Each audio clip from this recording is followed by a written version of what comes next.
Por milenios, las grandes pirámides de Egipto se han elevado sobre las arenas del desierto.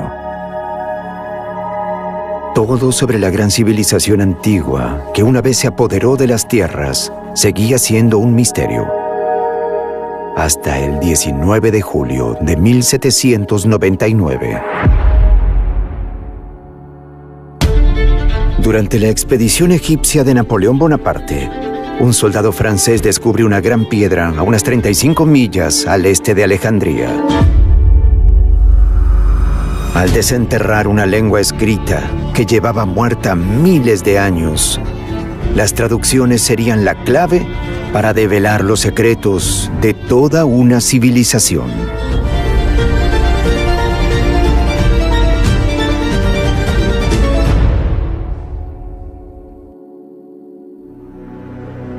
Egipto es el regalo del Nilo. Eso es lo que decía Heródoto, el padre de la historia, ya que el Nilo es la tabla de salvación, pues proporcionaba a Egipto agua para el cultivo de las cosechas, lo que propició el florecimiento de la civilización a lo largo de todo el valle del Nilo.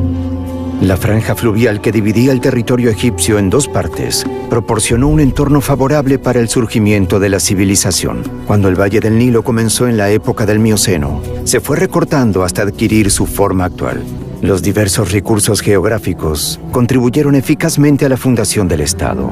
Como resultado de las inundaciones anuales que esparcieron el suelo fértil hacia el este y el oeste a lo largo de los siglos, se acumularon depósitos de lodo. Cuando el agua retrocede y fluye por sus orillas, comienza el año agrícola, convirtiendo a Egipto en una de las primeras comunidades agrícolas que existieron en la historia de la humanidad. A finales del Paleolítico, se generalizó la producción de flechas, arpones, maíz, pieles cocidas, trabajos en hueso y cerámica. Por otra parte, las pruebas de carbono 14 sirvieron a los investigadores para demostrar que se cosechó maíz en un silo neolítico situado en las afueras de Fayum, 4600 y 4250 a.C. Más tarde, la gente construyó chozas y cabañas de cañas y barro sólido y sembró maíz en el suelo lodoso de las ciénagas del Nilo. El antiguo Egipto estaba dividido en dos territorios, el Alto Egipto y el Bajo Egipto. El Bajo Egipto se encontraba al norte, donde el Nilo se extendía con sus diversas ramificaciones hasta formar el delta del Nilo. El Alto Egipto, extendido hasta Asuán, estaba al sur. Los dos reinos fueron unificados 3000 a.C. por el rey Narmer, pero cada uno conservó su regalía, el Hedjet o corona blanca para el Alto Egipto y el Deshret o corona roja para el Bajo Egipto. Como resultado, los faraones eran conocidos como los gobernantes de las dos tierras y llevaban la corona egipcia, una corona doble en la que cada mitad denotaba la soberanía de una tierra diferente.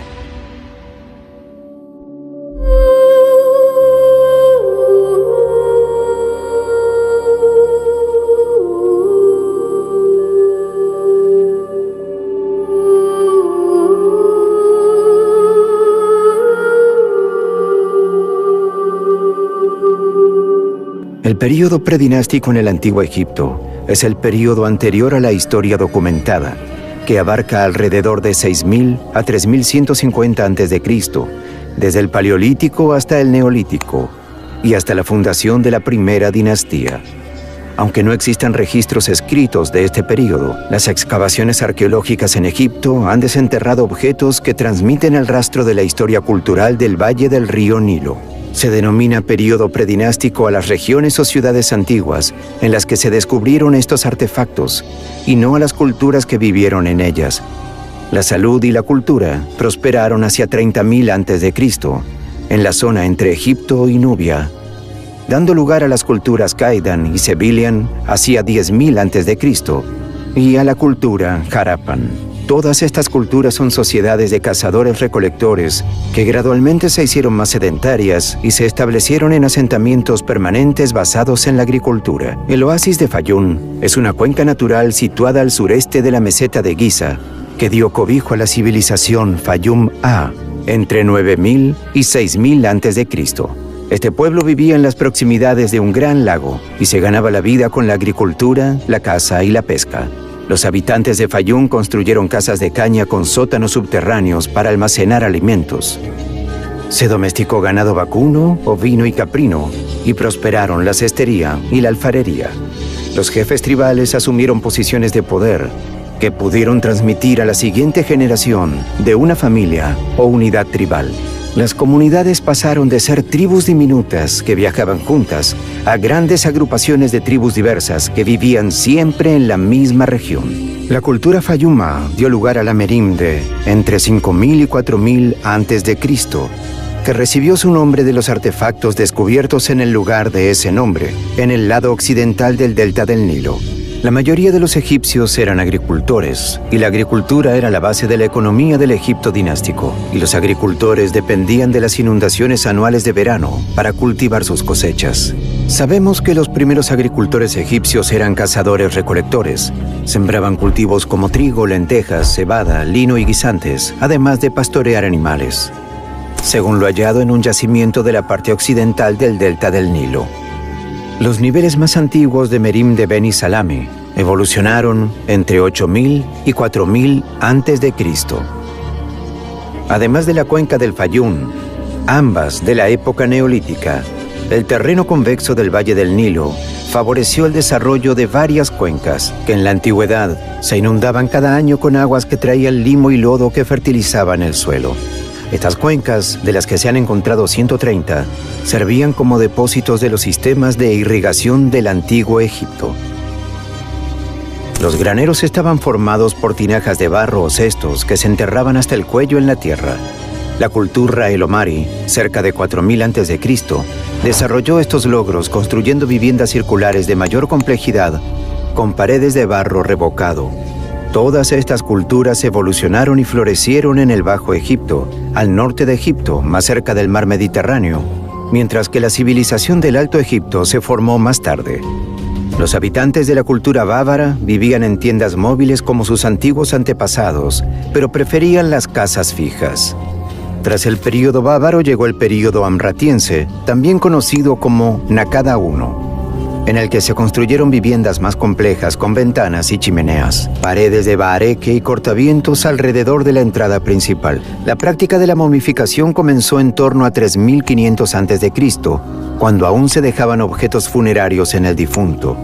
A estos avances contribuyó la cultura conocida como Nakada, el segundo período, de 3500 al 3200 a.C., que inició el comercio con otras regiones, inspiró cambios en la cultura y el arte.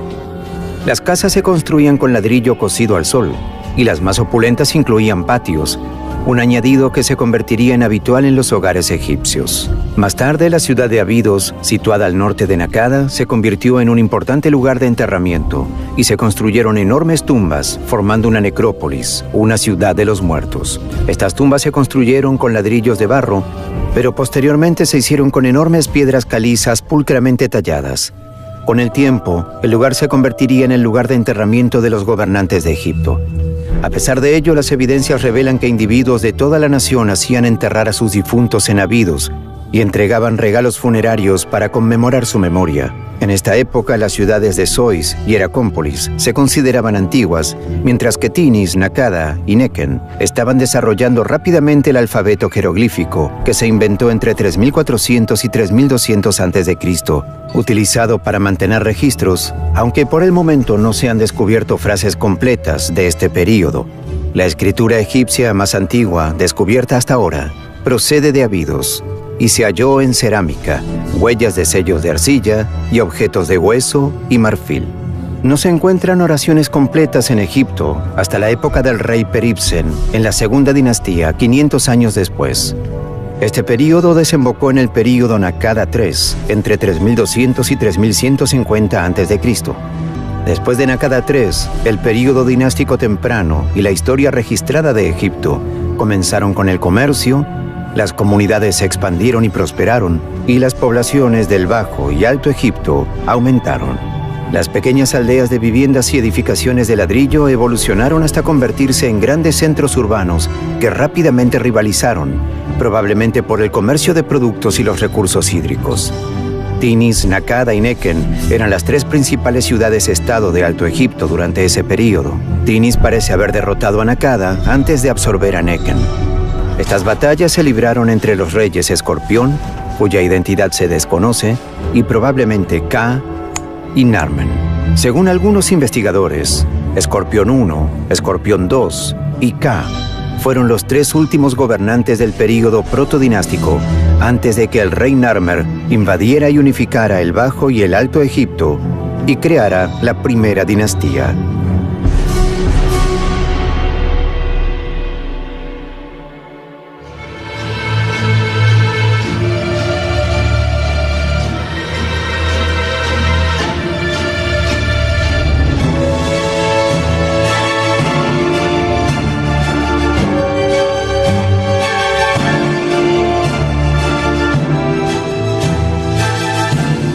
El período dinástico temprano en Egipto comenzó entre 3150 y 2613 a.C. Marca el inicio de la era histórica del país, en la que el Alto Egipto, al sur, y el Bajo Egipto, al norte, se unificaron como un solo país bajo una autoridad centralizada.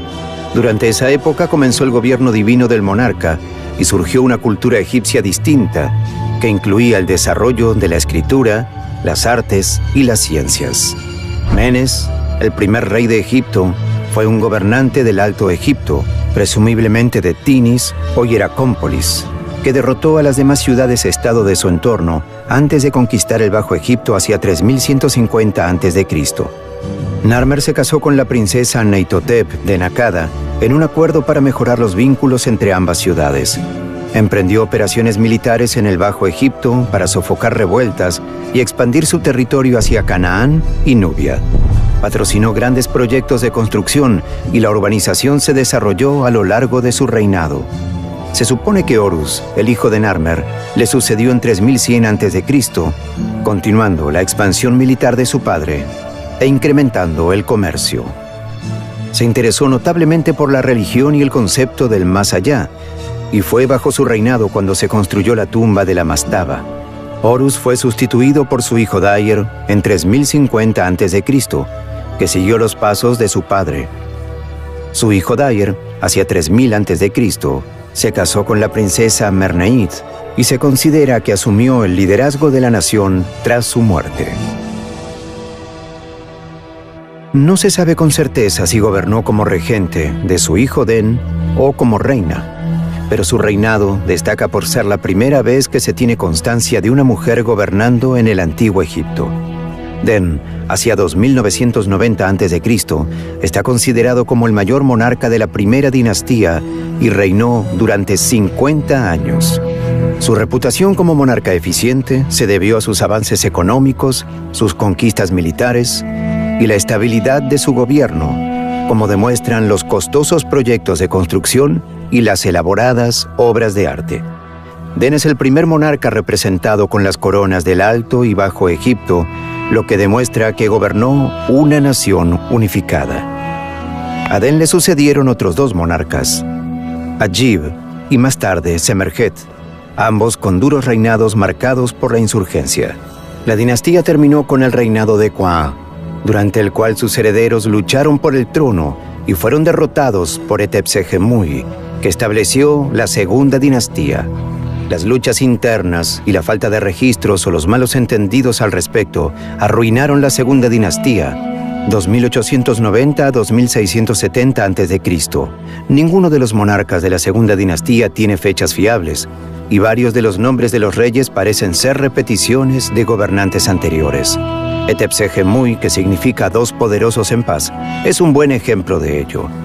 Por su nombre podría parecer que llegó al poder tras someter a los príncipes que lucharon por el trono después de Qua, pero su nombre está inscrito en la entrada de la tumba de Qua, lo que implica que fue el gobernante responsable de enterrar a Qua, y ya tenía ese nombre antes de que estallara la guerra de sucesión. A Etepsejemui se le atribuye el mérito de haber traído la paz a Egipto tras su ascenso al trono, aunque fuera breve. La inestabilidad y la rebelión marcaron su reinado.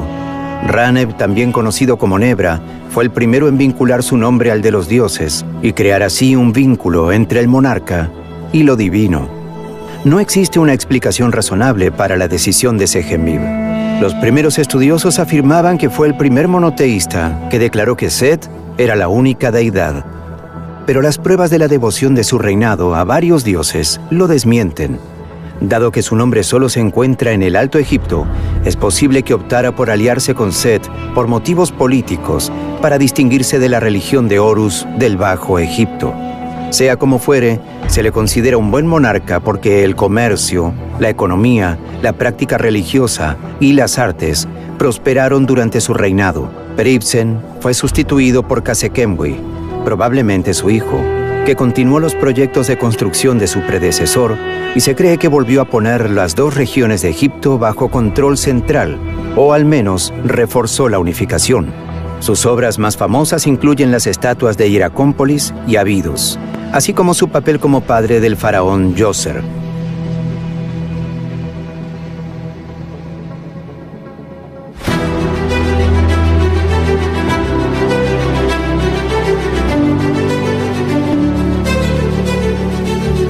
La tercera dinastía egipcia comienza con el rey Djoser, más conocido por su pirámide escalonada de Saqqara. La cronología de Manetón es confusa en cuanto a quién era Sahnakt cuando gobernaba en la tercera dinastía, e incluso en cuanto a su nombre. Nombre de Sahnakt solo se conoce por la lista de monarcas de Abidos, el papiro de Turín y dos relieves descubiertos en la tumba mastaba número K2 de Bid Khalaf. Djoser erigió tantos monumentos que los historiadores suponen desde hace tiempo que su mandato se prolongó al menos 20 años.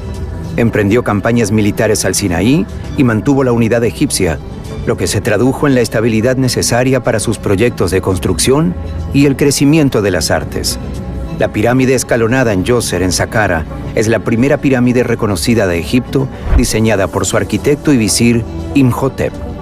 Imhotep fue visir, sabio, arquitecto, astrólogo y ministro principal de Djoser II, faraón de la tercera dinastía egipcia, que más tarde fue deificado y venerado como dios de la medicina en Egipto y Grecia, donde se le asoció con la deidad griega de la medicina, Asclepio. Se cree que diseñó la pirámide escalonada de la necrópolis de Menfis Saqqara. Esta pirámide, de 6 escalones, es el monumento de piedra más antiguo del mundo. Una inscripción con su nombre en una estatua de Djoser, descubierta cerca de la pirámide de Saqqara, atestigua el alto estatus de Imhotep en la corte de Djoser. La inscripción incluye títulos como el líder de los escultores y el jefe de los videntes. Los documentos históricos que describen la sociedad y la medicina egipcias a lo largo del Reino Antiguo demuestran que el principal mago de la corte del faraón a menudo ejercía de médico jefe de la nación. La pirámide escalonada comenzó como un monumento básico de mastaba con una cima plana y lados inclinados, similar a muchas tumbas de dinastías anteriores. El arquitecto Imhotep, en cambio, tenía planes más ambiciosos para la morada eterna de su rey. La pirámide escalonada es una sucesión de mastabas apiladas unas sobre otras, cada escalón ligeramente más pequeño que el inferior, para crear una forma piramidal.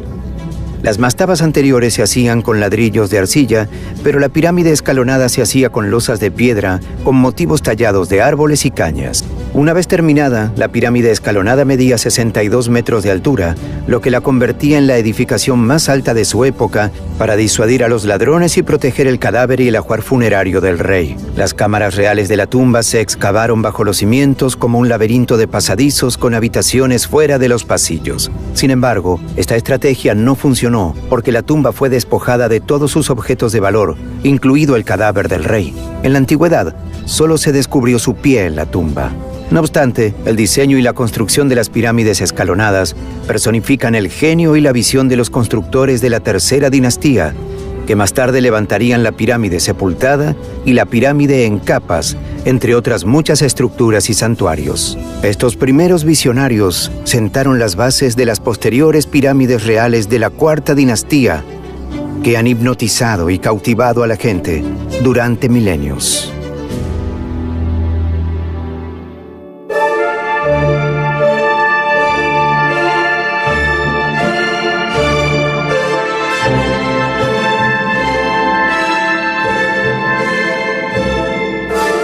El reino antiguo de Egipto también se conoce como la era de las pirámides o la era de los constructores de pirámides, porque contiene la gran cuarta dinastía, durante la cual el rey Seneferu dominó el arte de la construcción de pirámides, y las pirámides de Giza se construyeron bajo los reinados de Khufu, Khafre y Menkaura. Los documentos históricos de esta época, dinastías cuarta, sexta de Egipto, son escasos, y los historiadores consideran que la historia de la época está literalmente escrita en piedra y es principalmente arquitectónica, en el sentido de que los estudiosos han podido construir una historia a través de las estatuas y sus inscripciones. Las propias pirámides proporcionan poca información sobre sus arquitectos, pero los santuarios funerarios y las estelas adyacentes proporcionan los nombres de los reyes y otros datos significativos. Además, las tallas y piedras descubiertas en otros lugares durante el período documentan diferentes acontecimientos y las fechas en que sucedieron.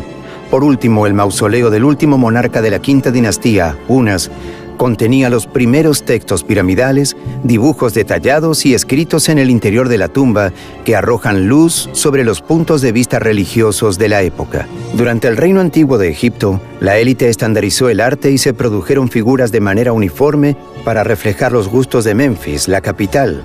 Aunque otras formas de arte como la pintura y la literatura exhiben más habilidad en el reino antiguo, las estatuas de los períodos dinástico temprano tardío y reino antiguo temprano son muy comparables. Las obras de arte más famosas del reino antiguo son las pirámides de Giza y la gran esfinge de Giza, que aún se conservan, aunque también se construyeron estructuras más pequeñas con la misma precisión y belleza. En realidad, los egipcios concedieron gran importancia al arte y la arquitectura del antiguo reino en épocas posteriores. Aunque todos los niveles de la sociedad podían compartir los mismos sistemas religiosos, la desigualdad social persistía incluso después de la muerte. El único impedimento significativo para alcanzar la otra vida era ser enterrado fuera de Egipto.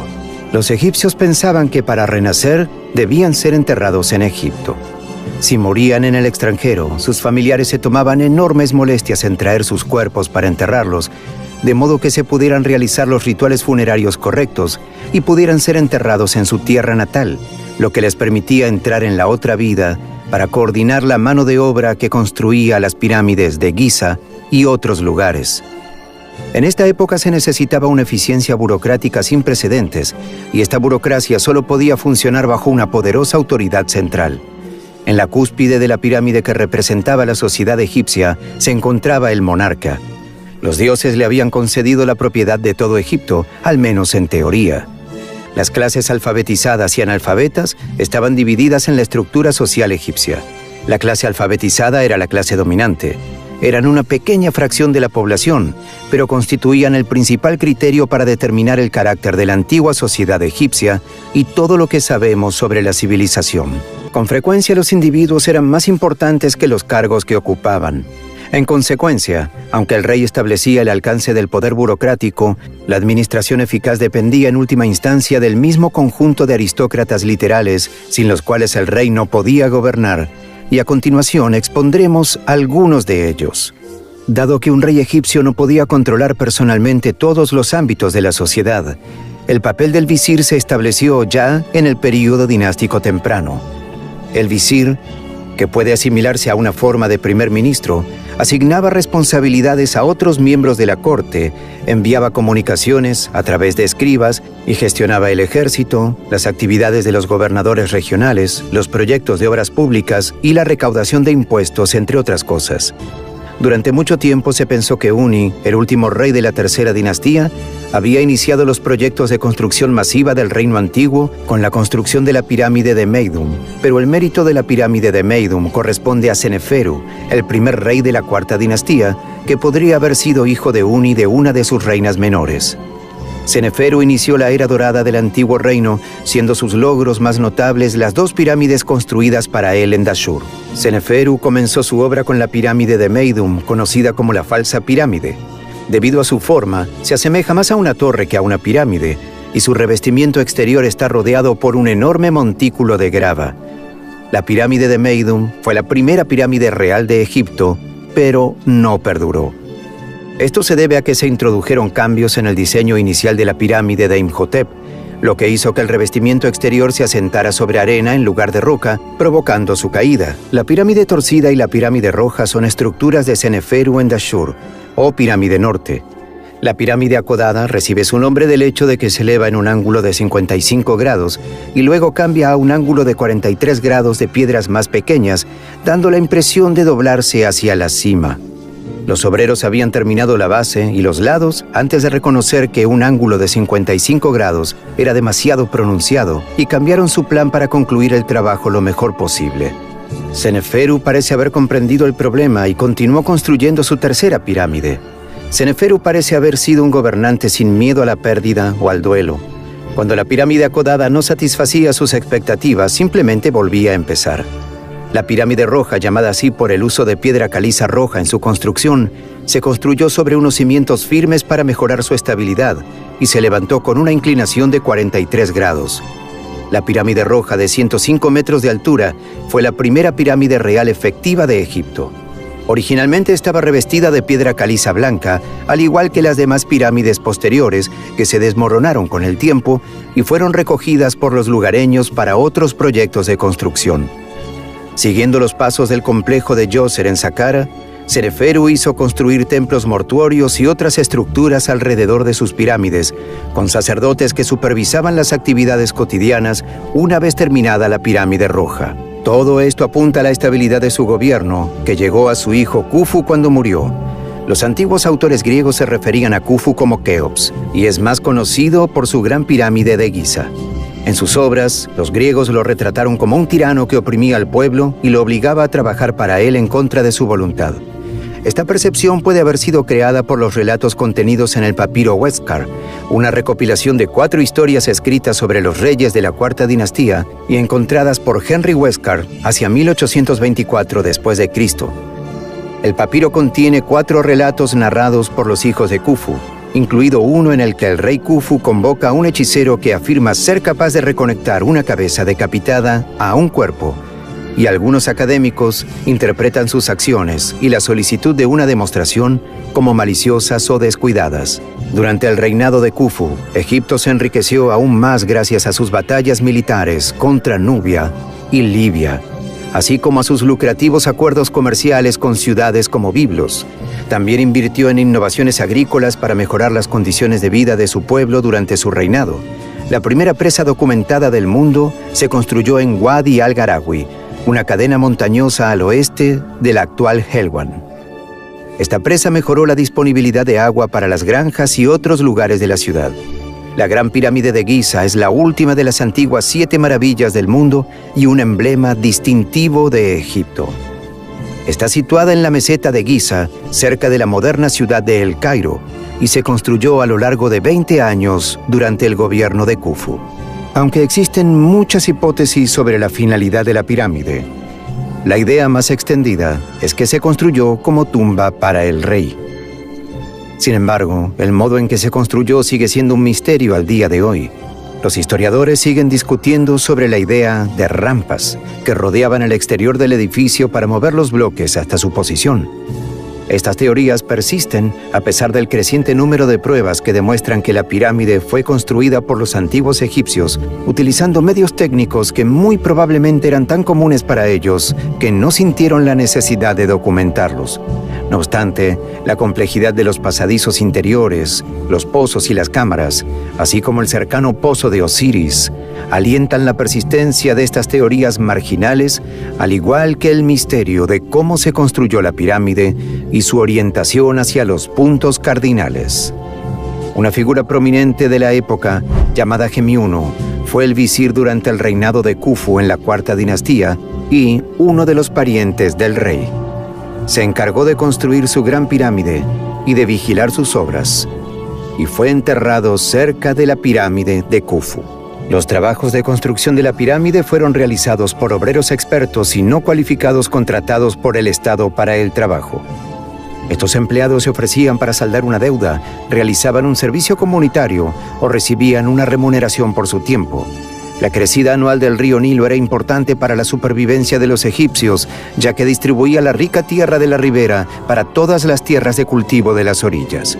Sin embargo, también hacía imposible cultivar esas tierras durante las inundaciones. Durante estos tiempos, el gobierno suministraba trabajo para las granjas mediante la construcción de grandes monumentos. Estos eran los individuos que realizaban el verdadero trabajo físico de mover piedras, elevar obeliscos, construir templos y levantar las pirámides que siguen asombrando y motivando a la gente hoy en día.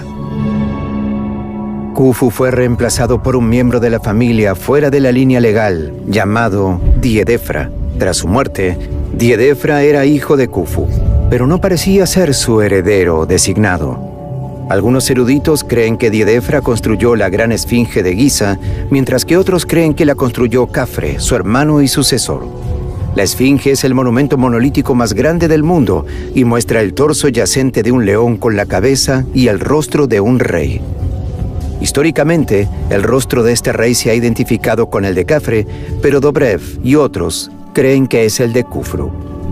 Parece haber sido construida por Khafre porque está exactamente alineada con su complejo piramidal, y el rostro de la esfinge se parece más al de Khafre que al de Khufu. La pirámide de Khafre es la segunda más grande de Giza, y su complejo es casi tan grande como el de su padre. Poco se sabe de su gobierno.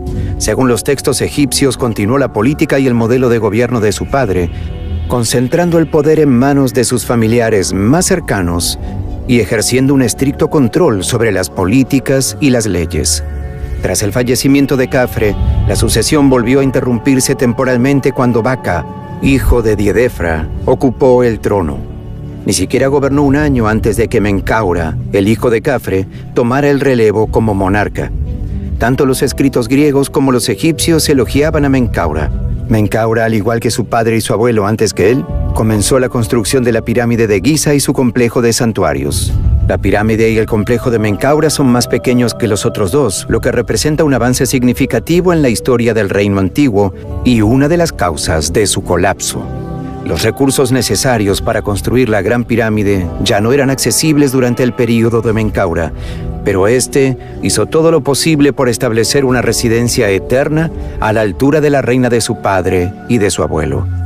Hoendre, hijo de Menkaura y sucesor designado, pereció mientras se construía esta pirámide, alternando la sucesión dinástica, y Menkaura murió antes de que se terminara el complejo piramidal. A pesar de reinar durante 30 años, no pudo terminar la obra de sus predecesores, lo que muchos historiadores atribuyen a la escasez de recursos que disponía.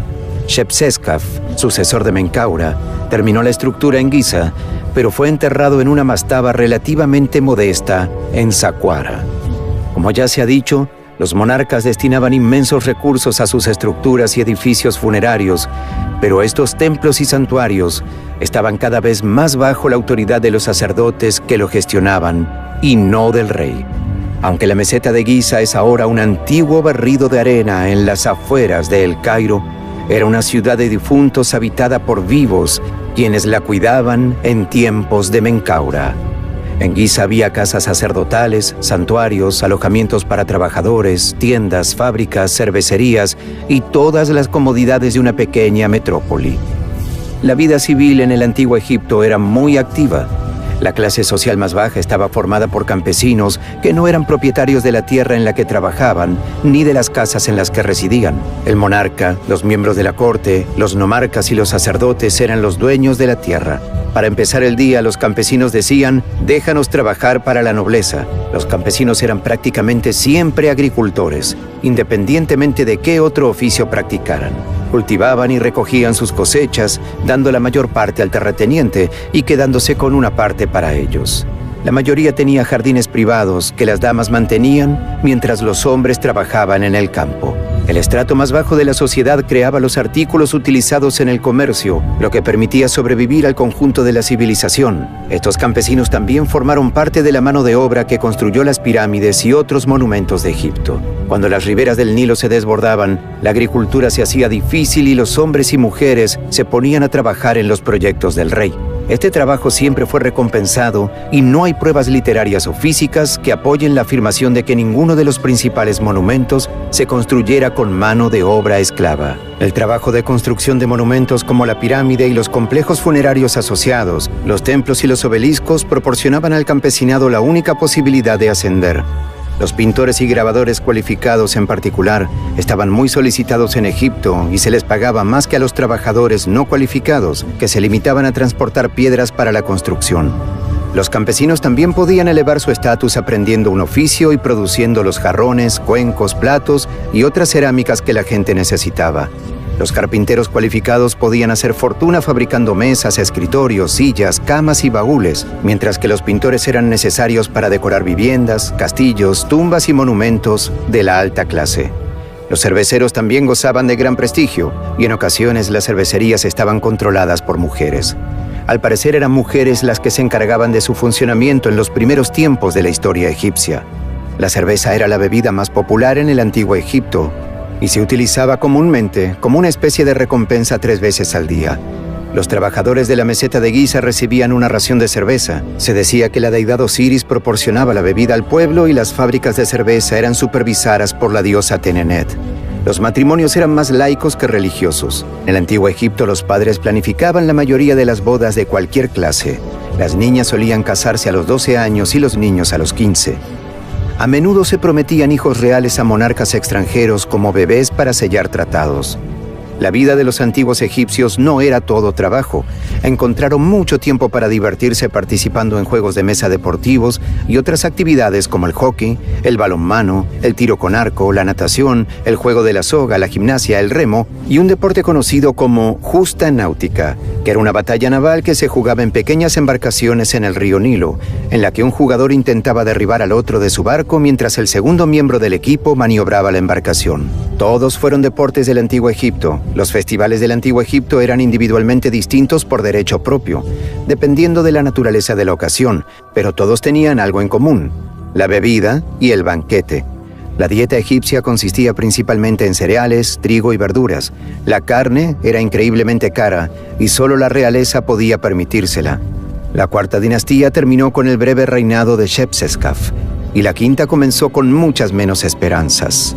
La quinta dinastía es conocida como la dinastía del Rey Sol, porque muchos de sus títulos contienen el nombre de la deidad Ra, normalmente dado como Re.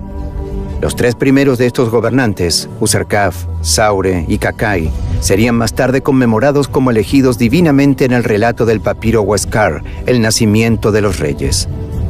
La dinastía comienza con el rey Userkaf, pero una dama llamada Khenkaus, muy probablemente hija de Menkaura, aparece de forma destacada en los textos egipcios como madre de 2 reyes del Alto y Bajo Egipto, aunque no está claro quiénes fueron esos monarcas.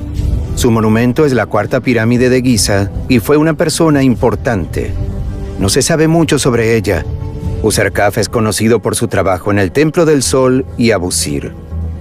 Esta estructura representa una divergencia significativa de la posición del monarca a principios de la cuarta dinastía y el principio del fin de Giza como necrópolis del rey. La deidad solar Ra es ahora venerada directamente por el pueblo a través del sacerdocio y la posición del rey como principal representante del dios se vio reducida. El hijo de Userkaf, Saura, le sustituyó y construyó su complejo funerario en Abusir, cerca del Templo del Sol. Se trataba de un monarca capaz que dirigió la primera expedición egipta a Punt y concertó importantes tratados comerciales con otros países. Punt, por su parte, fue uno de sus mayores logros, ya que se convirtió en una importante fuente de muchos de los recursos más valiosos de Egipto y, con el tiempo, fue considerado un legendario país de los dioses. Así que aquí construyó su propio templo al sol en Abusir y fue el primero en utilizar columnas en forma de palma en el edificio, que más tarde se convertirían en la norma para las columnas en todo Egipto.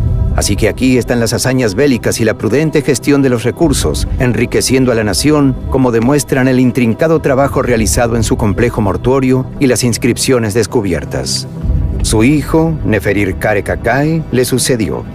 Las inscripciones sugieren que fue un buen rey y bien considerado, pero poco se sabe de su mandato, salvo que el sacerdocio se hizo aún más dominante durante su mandato. Su hijo, Neferefre, le sucedió, pero murió joven, posiblemente alrededor de los 20 años. Le sucedió el rey Shepseskare. Le sucede Niusera-Ini, y los sacerdotes de Ra adquieren aún más autoridad. Durante su reinado, la burocracia de los templos y los edificios mortuorios también creció, lo que supuso una carga para las arcas reales que pagaban el santuario, su cuidado y mantenimiento. Menkaure-Kayu le sustituyó, pero poco se sabe de su gobierno, aparte de que fue el último monarca que construyó un templo al sol. Djedkara-Isesi le sustituyó entre finales del siglo XXV y mediados del siglo XXIV a.C. Las raíces de Djedkara-Isesi no están claras. No se le considera hijo de Menkaure-Kayu, pero puede estar relacionado. Para mantener la estabilidad de la economía, reformó ampliamente la administración y el clero durante su gobierno.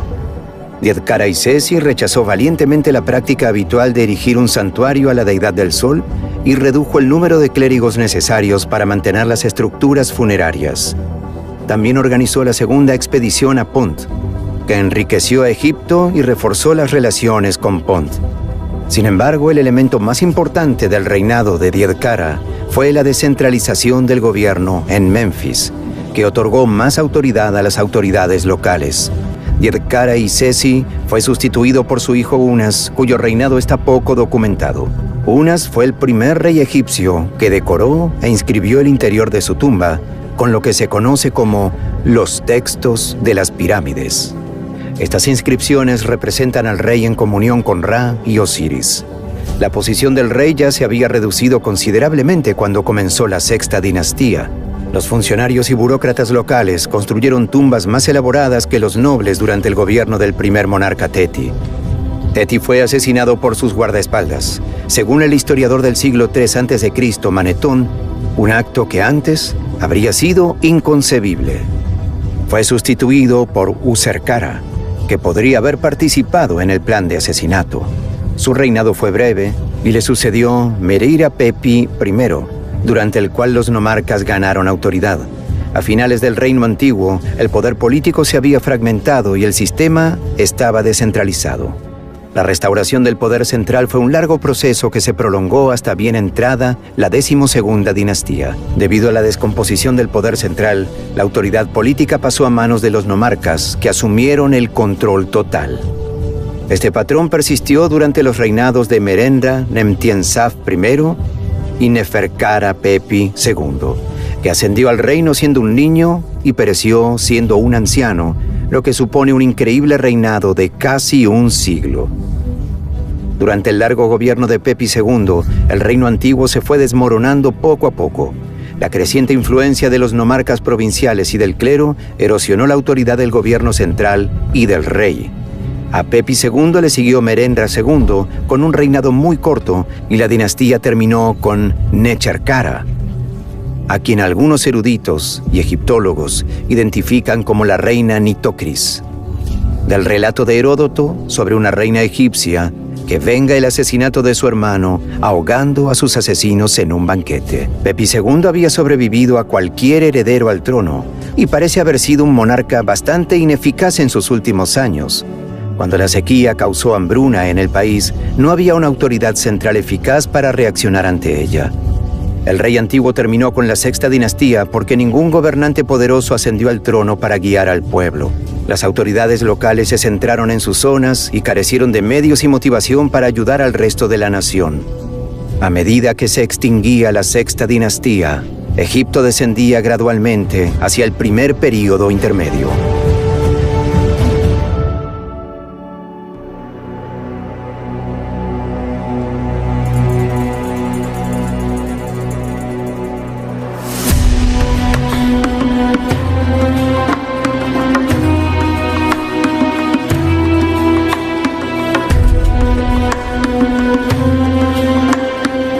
El primer período intermedio se caracteriza principalmente por un aumento de la autoridad de los administradores provinciales de distintas zonas y un declive del poder del gobierno central en Menfis.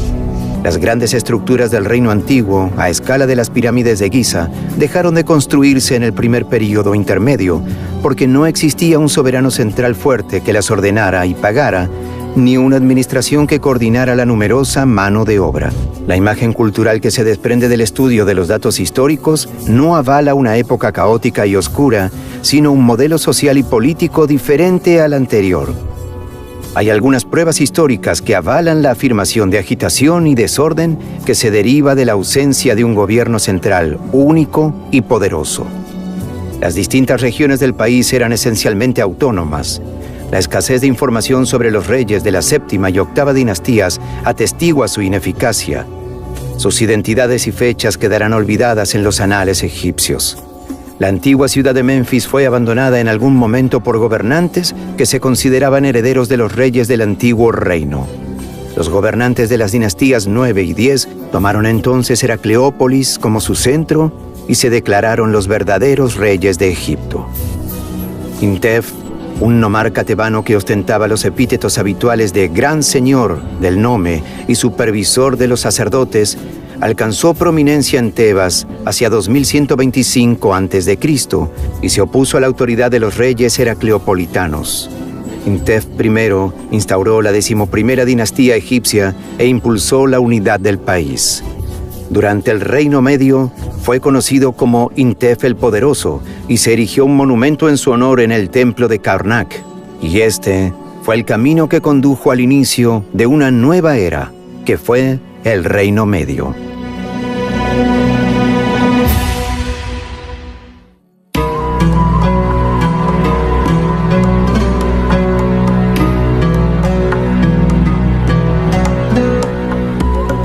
Aunque Mentuhotep II fue conocido como el segundo Menes, que unió Egipto e inauguró el período del Reino Medio, el camino hacia esa unidad fue trazado por Intef I y sus sucesores.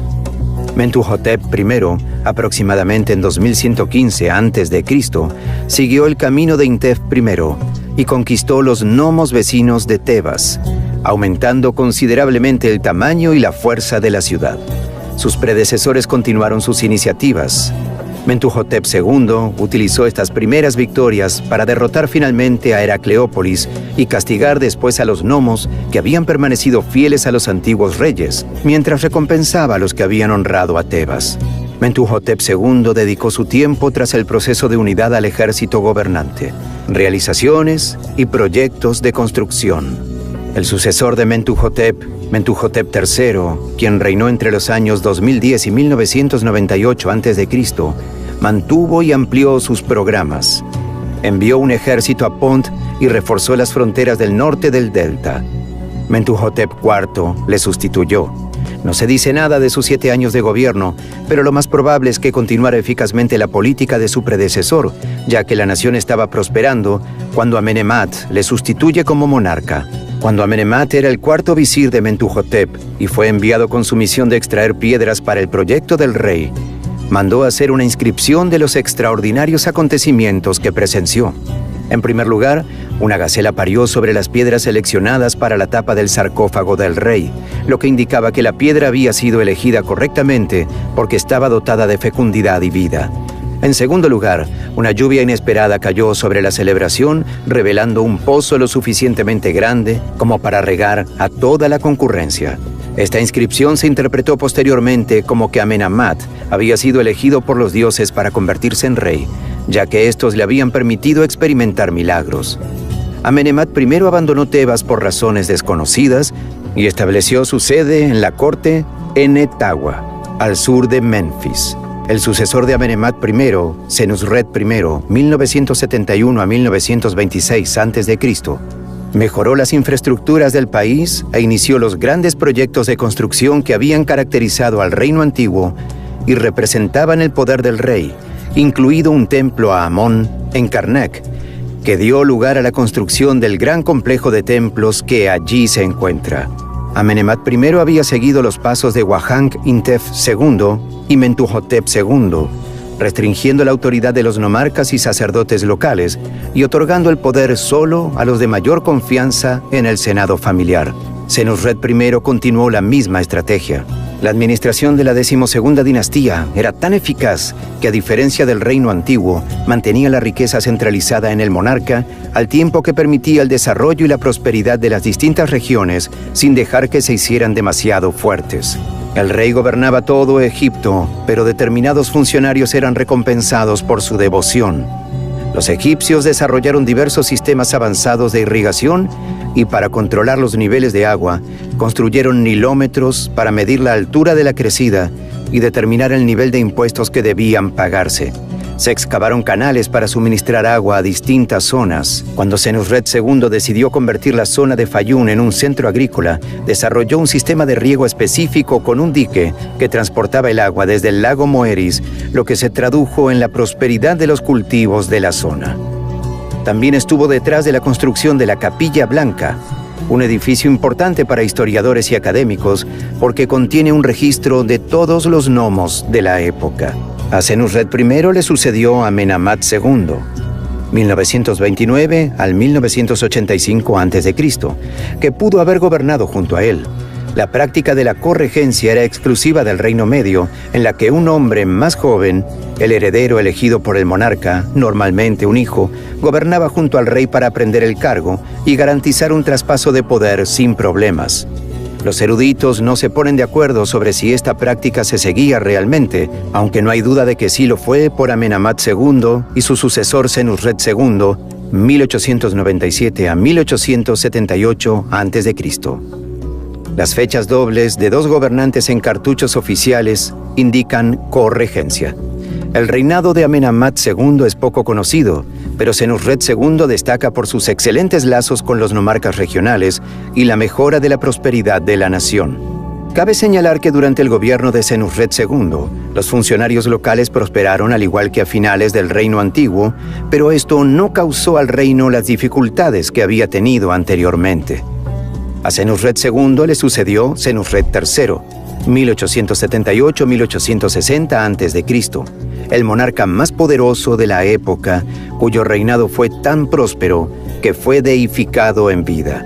Su reinado se caracterizó por el avance militar en Nubia, así como por el aumento de la riqueza y la influencia de Egipto.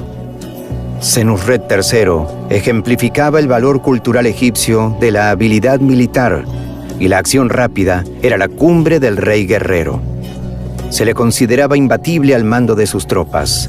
Sus expediciones a Nubia ampliaron las fronteras de Egipto y las fortificaciones que erigió a lo largo de la frontera facilitaron el comercio. También llevó a cabo una expedición a Palestina y, como resultado, mejoraron los lazos comerciales con esa zona.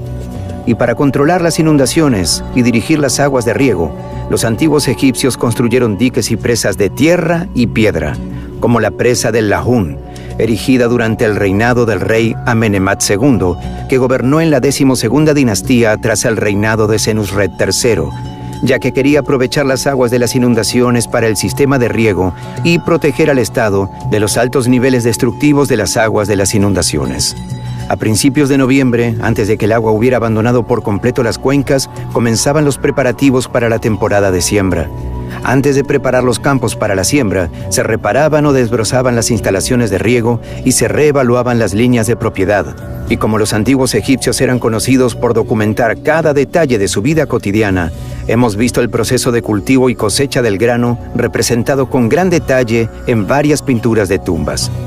Se plantaron diversos cultivos, lo que hizo que abundaran los alimentos en Egipto, como el trigo farro, que se utilizaba para hacer pan y cerveza, las uvas para el vino, los dátiles de palmera, el doum, las palmeras, los higos, el sicomoro y el papiro, cuyos tallos se utilizaban para hacer pergaminos de papel para escribir, y también era un gran material para hacer velas, cuerdas e incluso esteras. Los agricultores utilizaban diversas herramientas durante el proceso de siembra, como una muy interesante llamada cigonyal. Se trata de un artilugio manual utilizado para elevar agua del río, que consiste en un palo largo con un cubo colgado de una cuerda de un extremo, y el otro extremo tiene un peso atado a él. Se utilizaba para llenar cántaros de agua y transportarlos, o incluso para hacer correr el agua en pequeños canales a lo largo de las acequias. Sin embargo, es normal que la gente se pregunte cómo una civilización tan antigua consiguió construir enormes edificios y mover estatuas colosales sin disponer de la tecnología que tenemos en el mundo moderno actual. Algunas escenas de tumbas de altos funcionarios tienen pruebas de cómo se realizaba todo el proceso de traslado de enormes estatuas. Yehuti-Nagt fue un conocido oficial de la 12ª dinastía. Gobernaba el 15º nome del Alto Egipto. En su tumba hay una escena muy interesante del transporte de un monumento suyo de unos 6,8 metros de altura por 172 personas, utilizando cuerdas y un tobogán, en un esfuerzo ayudado por el vertido de agua delante del tobogán. Desgraciadamente, nunca se han encontrado pruebas de este coloso. Amenemhat III no se jactó de grandes triunfos militares, pero construyó casi tantos monumentos como su padre, y fue responsable del vasto santuario mortuorio de Jawara, conocido como el Laberinto. Amenemhat IV, 1815 a 1807 a.C., le sustituyó y mantuvo su política. Completó las tareas de construcción de su padre y comenzó muchas de las suyas propias. Durante su reinado se emprendieron expediciones militares y comerciales en numerosas ocasiones, y el comercio prosperó con las ciudades de Levante, especialmente Biblos y otros lugares. La política de corregencia, de haberse aplicado, había garantizado un traspaso de poder sin problemas de gobernante a gobernante, pero fracasó en el caso de Amenemhat IV, que no tuvo sucesor varón. Para preparar el éxito tras su fallecimiento, el trono pasó a su hermana, o probablemente esposa, Neferusobek, 1807 a 1802 a.C., cuyo gobierno es poco conocido, a menos que se acepte como real la reina Nitikret, Nitocris, de la sexta dinastía del Reino Antiguo. Neferusobek fue la primera mujer que gobernó Egipto desde el período dinástico temprano. La 12ª dinastía concluyó cuando ella pereció sin heredero y la 13ª comenzó con el reinado de Neferusobek I, 1802 a 1800 a.C. El 12º período del Reino Medio fue el más poderoso y rico. La 13ª dinastía recibiría las riquezas y las políticas, pero sería incapaz de darles un buen uso. Al parecer, la 13ª dinastía mantuvo las políticas de los monarcas de la 12ª dinastía y mantuvo unida a la nación, pero ninguno de ellos tuvo el poder personal de los reyes anteriores. Según documentos incompletos, el Bajo Egipto empezó a desarrollar sus grupos políticos.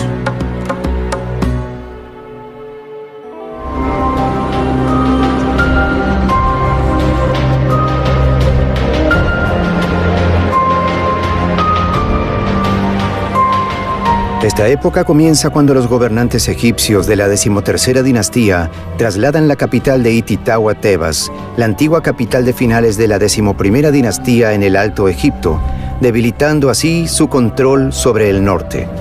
Amenemhat I, 1991 a 1962 a.C., estableció el minúsculo asentamiento de Avaris en el extremo norte a principios de la 12ª dinastía, que se convirtió en un centro de comercio con fácil acceso al mar y a las rutas por carretera hacia el Sinaí y la zona de Palestina durante la 13ª dinastía.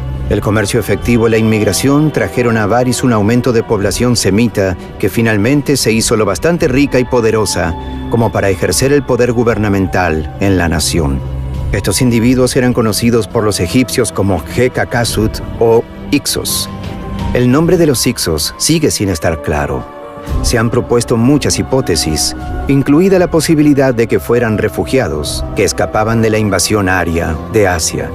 La hipótesis de la invasión nórdica ha sido desacreditada, al igual que la afirmación de que los egipcios se referían a ellos como asiáticos, pero esta era una palabra utilizada para designar a cualquiera que se encontrara más allá de la frontera oriental del país, desde el Levante hasta Mesopotamia, a finales de la 13ª dinastía. El monarca egipcio dejó de abastecer las fortificaciones fronterizas situadas en Nubia y no se estacionaron allí más soldados. Las tropas que ya estaban estacionadas en los fuertes nunca regresaron a Egipto y las antiguas guarniciones se convirtieron en su residencia permanente. Estas tropas servían de intermediarios comerciales entre la ciudad egipcia de Tebas y el reino de Kush. A medida que la 13ª dinastía descuidaba los asuntos del sur, al igual que hacía en el norte, el reino de Kush se convirtió en una potencia centralizada con capital en Kerma. Algunas de las antiguas fortificaciones egipcias a lo largo de la frontera fueron destruidas en algún momento, presumiblemente durante un asalto, aunque esto no está claro. Lo que es evidente es que a medida que el gobierno egipcio y Tebas desatendieron la influencia de Kush en el sur, el poder de Kush aumentó y la frontera se hizo más flexible. Las tropas que se habían quedado atrás ya no consideraban su deber proteger contra las invasiones y se habían aclimatado más al papel de comerciantes que al de militares. A estas alturas, los monarcas documentados para la última parte de las dinastías 13 y 16 no son egipcios, o al menos no tienen nombres egipcios y se consideran gobernantes Ixos. Su cronología es confusa, y algunos nombres solo se conocen por objetos ceremoniales, mientras que otros solo se conocen por fragmentos de listas de reyes, lo que dificulta su datación. Los Ixos lograron el dominio económico del delta oriental y luego avanzaron hacia el norte, negociando tratados y forjando contratos con varios nomarcas, gobernadores de otros distritos y del Bajo Egipto, hasta que conquistaron una cantidad considerable de territorio y pudieron ejercer su autoridad política una vez establecidos en Avaris. Los hicsos elevaron a egipcios a puestos de poder.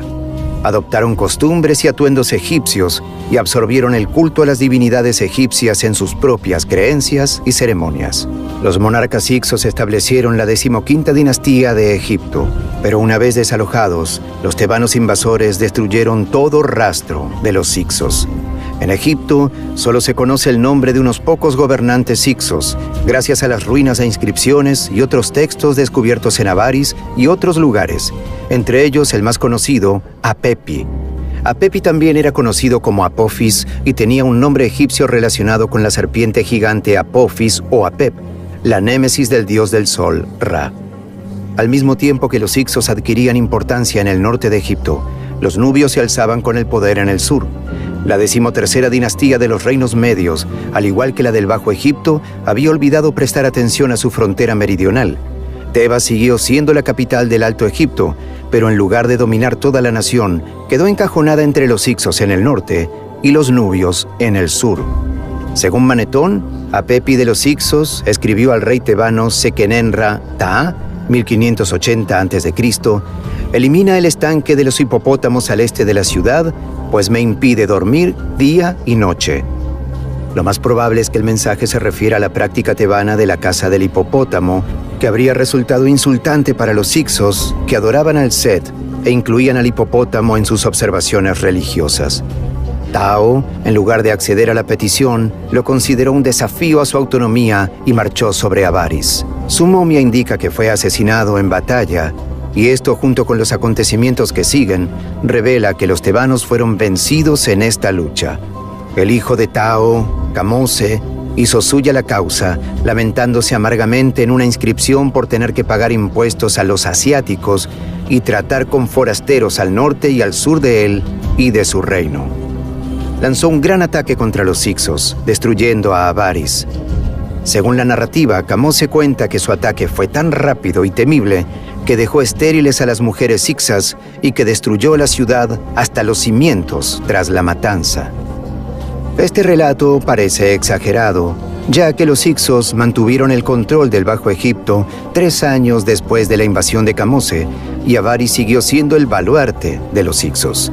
A Kamose le sucedió su hermano Amosis, quien, según las inscripciones, expulsó a los hicsos de Egipto y destruyó su metrópoli de Avaris. Estos acontecimientos se describen en las inscripciones de la tumba de otro hombre, Amosis, hijo de Ebana, un soldado que luchó a las órdenes del rey Amosis, que describe la devastación de Avaris y la retirada de los hicsos restantes a Sharuhen y la región de Palestina. Amosis sitió esta ciudad durante 6 años hasta que los hicsos huyeron de nuevo, esta vez a Siria, aunque se desconoce qué fue de ellos después. Amosis no solo estableció la 18ª dinastía, sino que también inició el nuevo reino de Egipto, la era del Imperio egipcio. Los hicsos fueron los responsables de la formación de un ejército egipcio profesional de conquista, ya que casi el primero y los que le siguieron intentaron asegurarse de que ninguna nación extranjera volviera a obtener tal dominio en su tierra. El triunfo que se convertiría en el Reino Nuevo, un período de prosperidad y éxito sin precedentes en Egipto, es el legado del segundo período intermedio, la 18ª dinastía de Egipto, establecida por Amosis I, construiría algunos de los monumentos más renombrados y memorables desde las pirámides del antiguo reino y ampliaría las fronteras de Egipto hasta convertirlo en un reino.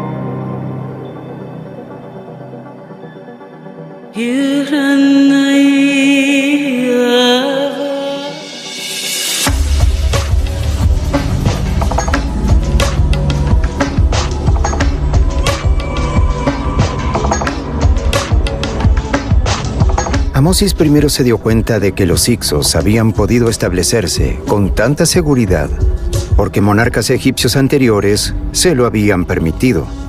En consecuencia, optó por establecer zonas protegidas alrededor de las fronteras de Egipto y fortificar asentamientos abandonados en lugares estratégicos para proteger a la nación.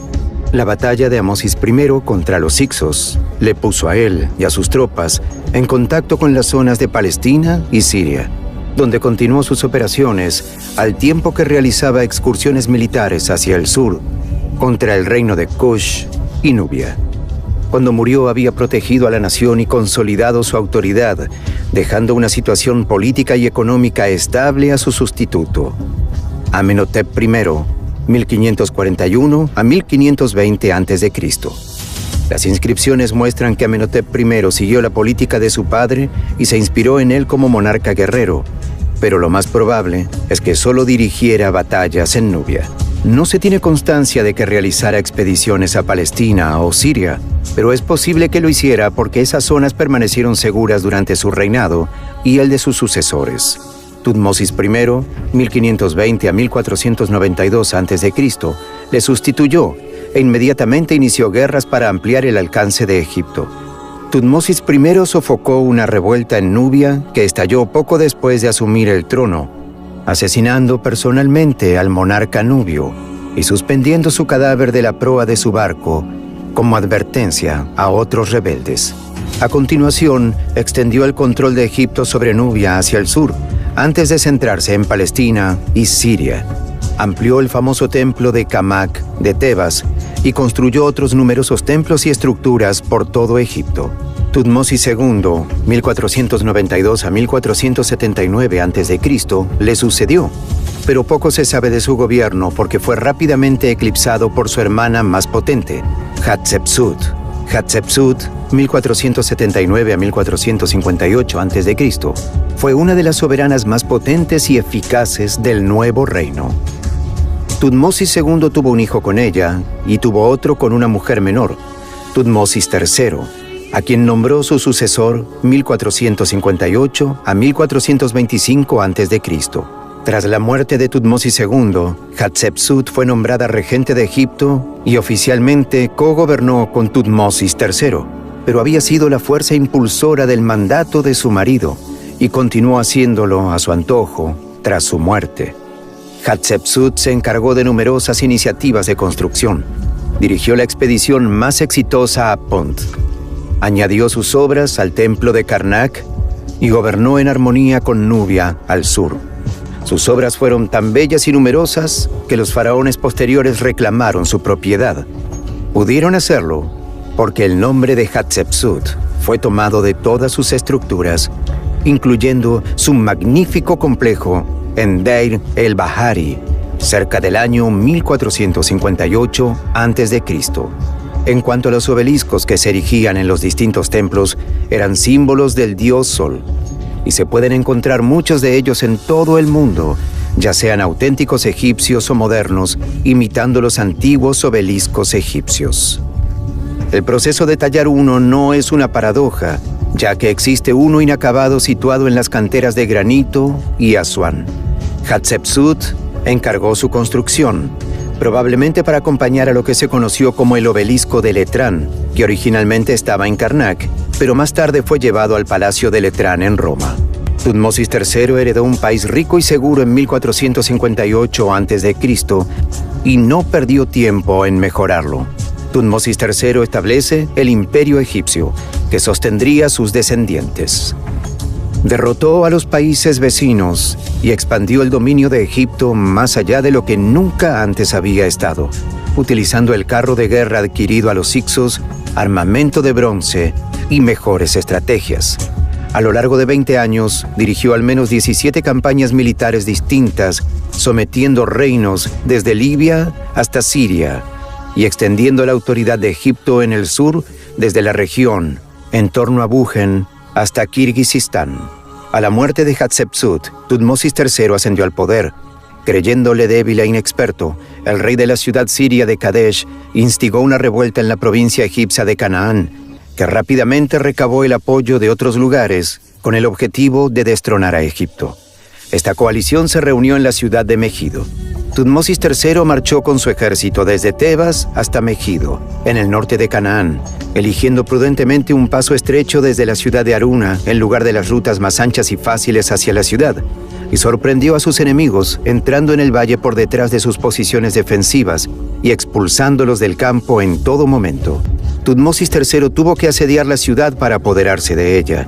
Chaneni, que era comandante y escriba militar de Tutmosis III, acompañó naturalmente a su monarca en la guerra para sofocar la rebelión y escribió un acta describiendo la lucha. Tutmosis III quedó tan prendado del relato de Chaneni que hizo escribir partes del mismo en las paredes del gran templo de Amón en Karnak y, en menor medida, en otros lugares. Chaneni comienza describiendo por qué existen los escritos en las paredes del templo. A continuación pasa a explicar la campaña y sus motivaciones. El adversario miserable, al que se hace referencia en varias ocasiones, es el rey de Kadesh, que inició la revuelta y reunió a los ejércitos contra Egipto, pero también se utiliza para referirse a todos los que se unieron a la rebelión. Tras la batalla de Megido, Tutmosis III sometió y castigó a los que participaron en ella, capturando no solo Kadesh, sino también toda Siria y los territorios mitáneos de Mesopotamia.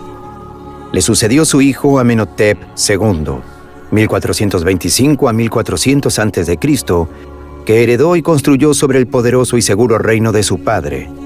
No fue un rey guerrero, pero ordenó muchos proyectos de construcción y firmó tratados de paz y acuerdos comerciales con otros países, como Mitanni. Tutmosis IV, 1400 a 1390 a.C., su sustituto, continuó sus programas. Basándose en las lecturas de su famosa Estela del Sueño, que narra la historia de su llegada al reino, Tutmosis IV es considerado un usurpador, aunque es hijo legal de Amenhotep II. Es más conocido como el rey que reconstruyó la Gran Pirámide de Giza. Le sigue Amenhotep III, 1386 a 1353 a.C., considerado uno de los gobernantes más eficaces y poderosos de Egipto. Amenhotep III reinó Egipto en una época en la que se encontraba en su cúspide artística, política y fiscal. Su reinado fue uno de los más opulentos de la historia egipcia, y a menudo utilizó sus riquezas para persuadir a otras naciones de que hicieran lo que él deseaba.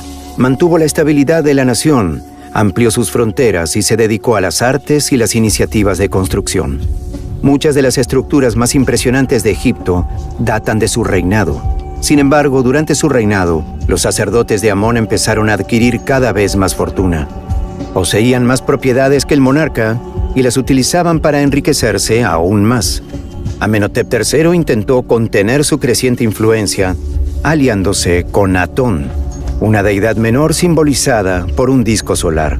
Parece que creía que la autoridad del faraón, tras el culto a Atón, elevaría el estatus de esos sacerdotes por encima de los de Amón. Su plan fracasó, pero elevó a la deidad a Atón, que desempeñaría un papel importante en el gobierno del hijo y sucesor de Amenhotep. Amenofis IV, también conocido como Akenatón, fue un faraón egipcio famoso por instaurar el monoteísmo y desterrar a los antiguos dioses. Su reinado se conoció como el período de Amarniense, porque la capital se trasladó de Tebas a la actual Amarna. Ascendió al reino como Amenhotep IV, pero cambió su nombre por el de Akenatón. En el cuarto o quinto año de su gobierno disolvió la antigua religión, en particular el culto a Amón, y elevó a la deidad Atón a la posición de único Dios verdadero.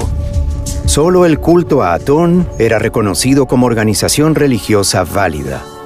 Todos los demás santuarios fueron clausurados y se prohibió su veneración. Construyó un santuario a Atón en el gran templo de Amón de Karnak, que también clausuró. Su esposa fue la famosa Nefertiti, más conocida por el magnífico busto creado por el escultor Tutmosis. A la muerte de Akenatón le sucedió su joven hijo Tutankatón, 1336 a 1327 a.C., que rápidamente cambió su nombre por el de Tutankamón, quien subió al trono con solo 9 años. El joven líder trasladó la capital a Memphis, restauró Tebas como centro religioso, que también tenía importancia política, reabrió los templos y restauró la antigua religión egipcia. Aunque instituyó importantes cambios que contribuyeron a la seguridad de la nación, se le conoce sobre todo por su magnífica tumba, que Howard Carter encontró en 1922. Tutankamón estuvo casado con Angesenamón, su hermanastra, hasta su fallecimiento a la edad de 18 años aproximadamente. Angesenamón pudo casarse entonces con el visir Ay, posiblemente entre 1324 y 1320 a.C., que según algunos expertos sustituyó a Tutankamón o pudo intentar reinar por su cuenta, fuera cual fuera el papel que Ay desempeñó en la sucesión. Angesenamón desapareció poco después de la muerte de Tutankamón y el general Horemheb tomó el control, dedicándose a devolver a Egipto su antigua grandeza. Horemheb, 1320 a 1295 a.C., a pesar de las grandes medidas tomadas para borrar de la historia egipcia a los gobernantes del período Amama, quemando todas las estatuas y escritos de Akenatón y demoliendo por completo su santuario de Karnak, defendió la religión y las costumbres tradicionales egipcias. Las relaciones con otros países y la infraestructura de Egipto fueron ignoradas durante el gobierno de Akenatón. Horemheb devolvió a Egipto su gloria anterior, aunque fue incapaz de devolverlo a las alturas de Amenhotep III. Murió sin heredero y su visir, Paramesu, se apoderó del reino como Ramsés I, estableciendo la 19ª dinastía. Ramsés I era ya un anciano cuando ascendió al reino, y rápidamente nombró sucesor a su hijo, Seti I. Ramsés I reanudó la tarea de Horemheb de reconstruir los santuarios y ermitas de Egipto, además de ampliar el vasto templo de Amón en Karnak. Dio a Seti la autoridad para dirigir misiones militares para recuperar las zonas perdidas durante el gobierno de Akenatón. A su muerte, Seti I subió al trono y continuó la reforma y el renacimiento de Egipto, añadiendo sus propios toques al gran proyecto de Karnak y preparando a su sucesor para el dominio. Su hijo Ramsés II, 1279 a 1213 a.C., es el faraón más conocido de Egipto en la actualidad. Ramsés II gobernó Egipto durante 67 años, y los magníficos templos y monumentos que construyó para celebrar sus conquistas y logros siguen siendo testimonio de la riqueza de su reinado. No existe casi ningún sitio del antiguo Egipto que no mencione a Ramsés II y la historia de su triunfo en la batalla de Kadesh en 1274 a.C. es legendaria. Sin embargo, uno de sus mayores actos como faraón no fue de batalla, sino de paz. La firma del primer tratado de paz de la historia. Los hititas de Anatolia habían ido ganando protagonismo desde el segundo milenio antes de Cristo y en 1530 antes de Cristo habían superado a Babilonia como nación notable y estaban poniendo a prueba a Egipto. Se habían dirigido cartas de intención al rey de la 18ª dinastía, Akenatón, pero este nunca había respondido ni había tomado nota de las actividades hititas a lo largo de sus fronteras. Horemheb había luchado sin éxito contra los hititas, que se habían hecho aún más fuertes en tiempos de Tutankamón, sucesor de Akenatón, y se atrevían a guarnecer distritos en las fronteras de Egipto o cerca de ellas.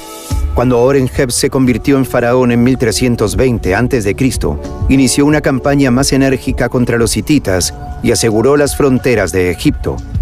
Aunque el problema de las invasiones hititas nunca se superó del todo, Seti I había ganado Palestina y Kadesh para Egipto, pero contento con la victoria, no había hecho planes para la defensa de la ciudad. Ahora Ramsés II, de la 19ª dinastía, tuvo que hacer frente al problema de la invasión hitita y reunió sus fuerzas en Per-Rameses en 1274 a.C. para expulsar a los hititas de Kadesh y debilitar su ejército. Cabalgando en su carruaje a la cabeza de 4 divisiones, 20.000 soldados, Ramsés II hizo marchar a su primera división tan rápidamente que pronto superó a las otras 3. Cerca de Kadesh, 2 beduinos fueron arrestados e interrogados por el paradero de Muwatalli II y su ejército, a lo que respondieron que el ejército no estaba cerca de Kadesh y que Muwatalli II temía a Egipto y al joven rey. Sin embargo, los beduinos eran espías hititas y Muwatalli II ya había fortificado Kadesh con sus carrozas, 3.500 de ellas, y tropas, 37.000 hombres, que esperaban justo al otro lado de la siguiente colina. Según algunos relatos de combate, Ramsés II atrapó a varios espías más que le contaron la terrible realidad sobre su estado. Pero la información llegó demasiado tarde. Ramsés II se había separado del resto de su ejército en su prisa por apoderarse de Kadesh, y había derrotado al gobernante hitita justo cuando los carruajes hititas se abalanzaban sobre su campamento, envió mensajes a las otras 3 divisiones. La división de Ptah llegó a tiempo para evitar una derrota del ejército egipcio, y Ramsés II dirigió personalmente a la división de Amón restante en numerosas ocasiones, haciendo retroceder a los soldados hititas hasta el río Orontes, donde muchos perecieron. Muwatalli II solo marchó desde las murallas de Kadesh para atrapar a las fuerzas de Ramsés II entre su ejército junto al río y su avance, pero por razones inexplicables optó por quedarse en la ciudad y nunca comprometió a sus hombres de reserva a luchar. Ramsés II declaró un gran triunfo en Kadesh e hizo que un escriba registrara su relato del maravilloso combate. La versión de Muwatalli II difería significativamente, sobre todo en la reivindicación de Kadesh como una victoria hitita, mientras que Ramsés II no capturó a la ciudad, sí quebró al ejército hitita en el campo de batalla, y aunque Muwatalli II mantuvo la posesión de Kadesh, no destruyó a los egipcios como había pretendido. Meremta era el 12º hijo de Ramsés II y no su sucesor designado. Solo se convirtió en faraón porque todos sus hermanos habían perecido durante el largo gobierno de su padre. Meremta pronto adoptó la imagen de monarca guerrero de su padre, derrotando a los libios en combate y repeliendo un ataque de los pueblos del mar. La descripción de sus hazañas incluye el conocido estilo Meremta, que contiene la primera referencia a los israelitas como tribu, que llega hasta la dinastía 20. Ramsés III fue el último rey poderoso del nuevo reino. Después de que Orenheb restaurara la antigua fe, la autoridad de los sacerdotes de Amón creció constantemente, restando ingresos e influencia a la monarquía. A lo largo de la época ramésida de la dinastía 20, la situación empeoró. La amenaza de los pueblos aumentaba notablemente, lo que obligó a Ramsés II a declararles la guerra. Se desconoce la nacionalidad de los pueblos del mar, porque los únicos registros de sus actividades proceden de fuentes egipcias que solo los describen en términos de batalla, como el registro de la estela de Tanis, que dice en parte: vinieron del mar en sus naves de guerra y nadie pudo hacerles frente. Esto es característico de las alusiones egipcias a estos enigmáticos invasores. Ramsés II, su hijo y sucesor Meremta, y Ramsés III son los 3 grandes faraones que relatan sus luchas y triunfos contra los pueblos del mar. Todos ellos se adjudicaron grandes victorias sobre sus oponentes, y sus inscripciones incluyen la documentación más extensa sobre los pueblos del mar. En tiempos del faraón Ramsés III, los pueblos del mar invadieron y destruyeron el centro de comercio egipcio de Kadesh e intentaron invadir Egipto de nuevo. Comenzaron sus operaciones con rápidos ataques a lo largo de la costa antes de avanzar hacia el delta. En 1180 a.C., Ramsés III los sometió, pero volvieron con fuerza. Ramsés III conocía las luchas de sus predecesores con estos pueblos y lo violentos que eran. Decidió no enfrentarse a ellos y empleó tácticas de guerrilla como plan. Preparó emboscadas alrededor de la costa y a lo largo del delta del Nilo, y sus arqueros fueron especialmente eficientes, colocándolos camuflados a lo largo de la playa para lanzar flechas sobre los barcos. A su señal, los barcos eran incendiados con flechas ardientes una vez que la tripulación moría o se ahogaba. Tras aplastar la invasión naval, Ramsés III se centró en lo que quedaba de las tropas invasoras en tierra. Utilizó las mismas tácticas que antes, y en 1178 a.C., los pueblos del mar fueron derrotados frente a las costas de Xois. Una vez más, los anales egipcios describen una victoria espectacular, en la que muchos pueblos del mar fueron masacrados, y otros fueron capturados y obligados a formar parte del ejército y la flota egipcios, o vendidos como esclavos. Aunque Ramsés III libró a Egipto de la invasión, la batalla fue tan costosa que el tesoro real se agotó, y no se pudo pagar a los constructores de tumbas de Deir el-Medina. Esto dio lugar a la primera huelga laboral documentada de la historia, en la que los trabajadores abandonaron el trabajo y se negaron a volver hasta que se les reembolsara adecuadamente. Y entonces, el impulso del imperio egipcio empezó a desvanecerse. Ramsés III mantuvo una poderosa autoridad central. Aseguró las fronteras y mantuvo la prosperidad de Egipto, pero el reino se desmoronaba a su alrededor. El cargo de faraón de Egipto ya no gozaba del mismo nivel de reverencia que antes, porque los sacerdotes de Amón servían de intermediarios entre los dioses. Ramsés III fue herido en un intento de asesinato organizado por una de sus esposas menores y pereció a consecuencia de sus heridas. Ramsés IV, 1155 a 1149 a.C., ascendió al trono tras la muerte de sus hermanos mayores. Intentó imitar a los grandes faraones del pasado y llevó a cabo varios proyectos de construcción mientras luchaba por mantener el territorio del imperio en declive, pero pereció tras un breve gobierno. Le sucedió su hijo Ramsés V, que luchó por conservar el control frente a los sacerdotes de Amón y mantener unido el reino. Su sucesor, Ramsés VI, continuó la lucha con poco éxito. Ramsés VII le sustituyó, seguido de Ramsés VIII, del que se sabe poco, Ramsés IX, Ramsés X y Ramsés XI. Todos estos faraones lucharon por mantener unido el reino frente a las incursiones exteriores y los conflictos internos con los sacerdotes de Amón. Un incidente relacionado con estas luchas, aunque oscuro, implica a un hombre llamado Amenofis, sumo sacerdote de Amón, que fue depuesto por el visir Finesi y obligado a escapar hacia el sur, a Nubia. De lo que sí estamos seguros es de que los sacerdotes de Amón conservaron un enorme poder y alcanzaron el trono de Egipto y gobernaron el país.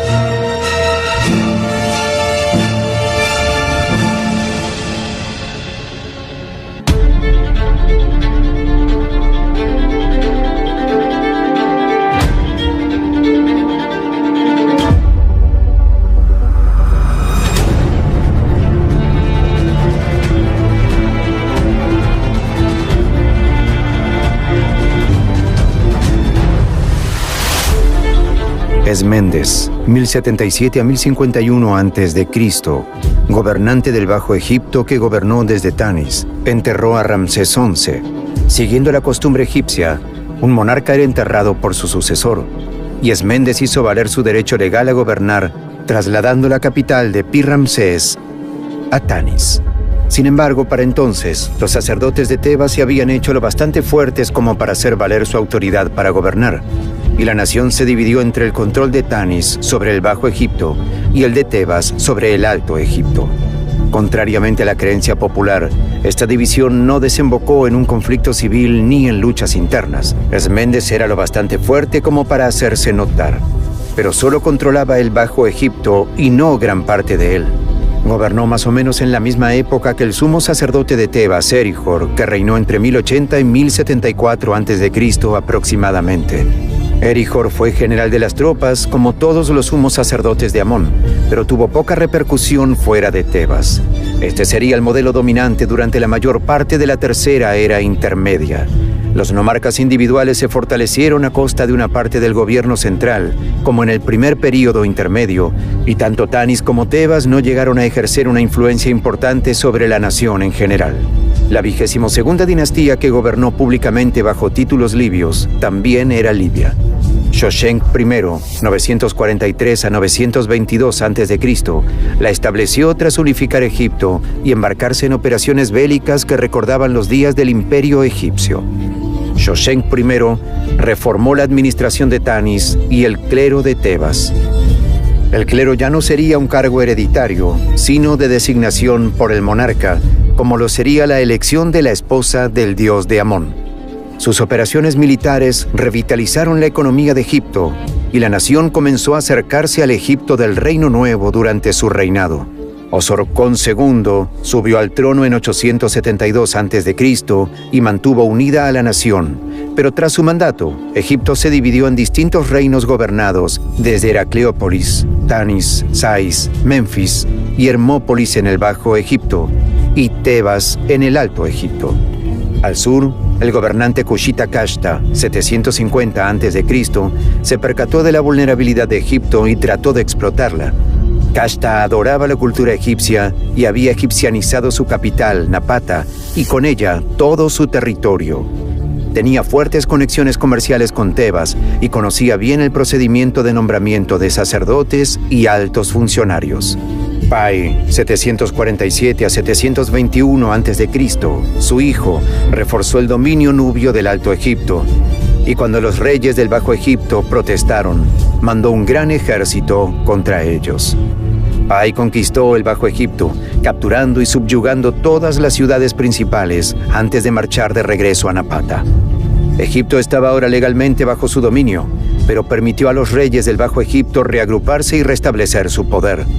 Estas zonas de seguridad disminuyeron durante el tercer período intermedio, y Egipto perdió su fuerza anterior, pero aún quedaban países en su frontera, como Judá e Israel, que cumplían la misma función. La subyugación de esas zonas por Shoshenq I empujó la frontera de Egipto contra los asirios sin ninguna zona intermedia. Pasando la 25ª dinastía, Psamético I fue un poderoso gobernante que inculcó a su pueblo la grandeza del pasado de Egipto, restaurándolo mediante grandes proyectos, renovaciones, restauraciones y hazañas militares. Su hijo, Necao II, 610 y 595 a.C., continuó el legado de su padre dirigiendo batallas militares, ordenando proyectos de construcción y ampliando el ejército. Los egipcios nunca fueron grandes marinos, y Necao II lo reconoció estableciendo una flota de mercenarios griegos que tuvo bastante éxito. Necao II suele ser retratado como un gran guerrero y comandante militar que fortaleció la nación que había heredado durante el reinado de Amosis II. Consiguió reformar el gasto público a la vez que estimulaba la economía y dirigía operaciones bélicas. Egipto se unió tras su liderazgo y volvió a prosperar con una economía dinámica, fronteras seguras y un comercio próspero. Se terminaron proyectos de construcción, templos y otras obras de arte, y la reputación de Egipto recuperó parte de su brillo perdido. Fue reemplazado por su hijo Psamético III, 526 a.C., que era un rey joven e inexperto que no estaba preparado para las dificultades a las que se enfrentaba. Cambises II, el monarca persa, había enviado a Amosis pidiendo a una de sus hijas como novia, pero Amosis, no queriendo obedecer pero también tratando de evitar la confrontación, envió en su lugar a la hija de Apríes, que era su predecesor. Esta antigua princesa egipcia se sintió profundamente ofendida por la elección de Amosis, sobre todo porque desde hacía mucho tiempo la política egipcia era no ceder mujeres de la nobleza a monarcas extranjeros como esposas. Cuando llegó al palacio de Cambises II, reveló su verdadera identidad, y Cambises II juró vengarse de la calumnia de Amosis, enviándole una novia falsa.